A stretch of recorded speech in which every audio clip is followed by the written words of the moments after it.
that I've seen all of Phineas and Ferb the show, might as well review their latest movie, Candace Against the Universe. Interesting choice for main character this time around. It'd kinda like be putting Ferb in the main roles, just a little weird. But she did look hilarious as a stormtrooper, so maybe her and sci-fi will really mix.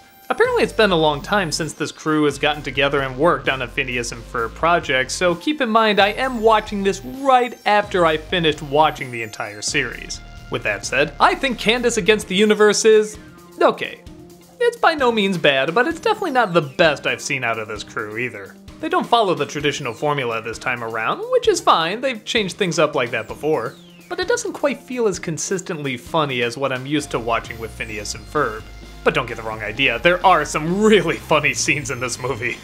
Candace is fed up that every single time Phineas and Ferb try to do something behind their parents' back, she tries to bust them and it never works. She feels she has maybe no place in the universe when suddenly, the universe answers. Aliens swoop down and abduct Candace, as well as Vanessa, Doofenshmirtz's daughter, and take them to visit their queen. Phineas, Ferb, and the gang see it happen and of course try to go save her. Seeing how Doofenshmirtz's daughter was also kidnapped, he decides to join along and they go into space to try and get them back. And of course Perry is kinda shoehorned in there because you need Perry, but he has to do all this without letting anyone know he's there, which, no, it's still Perry, he's always funny. When Candace gets to the alien planet, she discovers that she's the chosen one. She doesn't exactly know what that means, she's just so happy to finally have attention on her and obtain some sort of purpose for existing.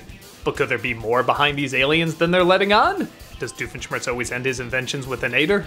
I guess I won't go into spoilers, but there's not exactly a ton to spoil in it. You kinda know the aliens are up to something else, which is fine. It's not like story was the grandest thing with Phineas and Ferb. I mean, it was always kind of the same story. But the jokes are a lot more spaced out, and maybe that's because the characters are teamed up with different people this time. Doofenshmirtz's nemesis isn't really Perry as much as Isabella. Candace's focus isn't really as much on the brothers as much as these aliens. And I don't entirely know why Vanessa is there except to get Doofenshmirtz in the story somehow.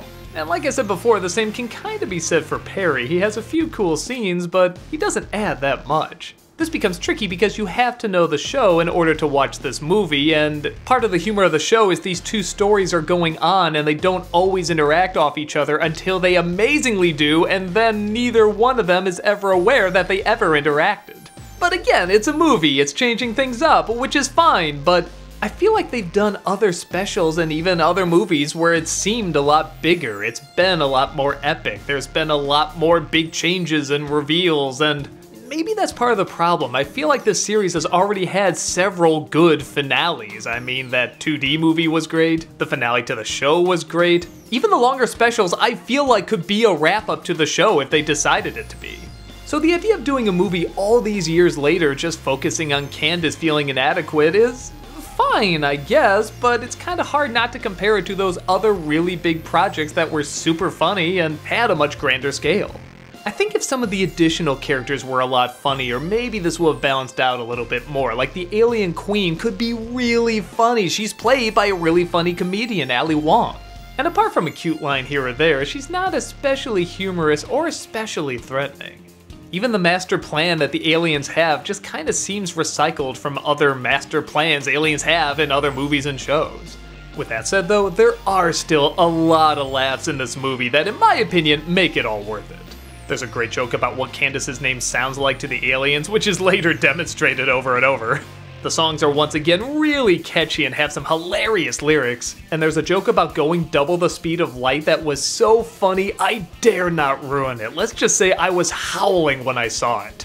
A part of me in a strange way almost feels like this movie would have done better if it was released on the big screen. I know that sounds weird because it's like, what, it's not as funny as the show, so why would you want a huger audience to see it, but I feel like the laughs are spaced out so much that anyone that wasn't familiar with the characters or this kind of humor would be given the proper space to laugh but also get involved in what the characters are going through. And with that said, the characters are still their likable selves. I mean, at the very end, when they have to kind of make amends, it's really sweet, like you would expect Phineas and Ferb and Candace to work out. Doofenshmirtz's rivalry with Isabella is out of nowhere, but it is still enjoyable. And of course, if you know the running jokes of the show, you're gonna get even more of the humor, where some newcomers might be a little lost. Full disclosure, when I saw the title of this, I thought maybe the idea was showing why the universe always works this way with this formula. Why do the boys never get caught? Why does Perry always win over Doofenshmirtz? Why do so many of these patterns repeat? I thought maybe they were gonna go to this alien world and find out it was all under their control, and I thought, man, that would really add some extra layers to this. But it just comes across as kind of a standard Disney Channel movie. But a Phineas and Ferb Disney Channel movie, I'm still down for seeing. They're still incredibly enjoyable, and even these writers, not necessarily on their A game, turn out some great laughs and character moments. So if you want to see Phineas and Ferb return in all their nostalgic glory, it's fine. If you're a diehard fan of the show, it's fine. If you're a newcomer who never heard of Phineas and Ferb, it's, yeah, you guessed it, fine. Is it the epic movie a lot of fans were probably expecting? Not really, but it's still a fun little adventure. Take a look on Disney Plus and see for yourself.